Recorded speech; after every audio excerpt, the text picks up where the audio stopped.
আসসালামু আলাইকুম, সবাই কেমন আছেন? আশা করি আল্লাহর রহমতে সবাই ভালো আছেন।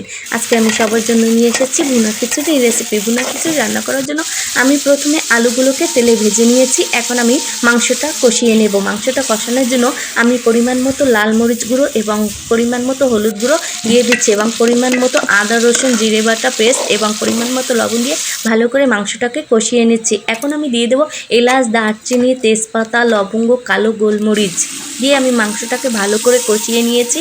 এখন আমি এটাকে সিদ্ধ হওয়ার জন্য পরিমাণ মতো পানি দিয়ে ঢাকনা দিয়ে ঢেকে কিছুক্ষণ জাল করে নেব। আমার মাংসটা সিদ্ধ হয়ে এসেছে। এখন আমি সামান্য পরিমাণ তেল দিয়ে আমি পোলাও চালটাকে ভেজে নিচ্ছি। পোলাও চালটা ভাজা হয়ে গেছে। এখন আমি ডালগুলো দিয়ে দিচ্ছি। ডালগুলো আমি কিছুক্ষণ ভিজিয়ে রেখেছিলাম। আমি এখানে মসুর ডাল এবং মুগ ডাল নিয়েছি। এখন আমি চালের সাথে আমি মুগ ডালগুলোও আমি একটু ভেজে নিচ্ছি।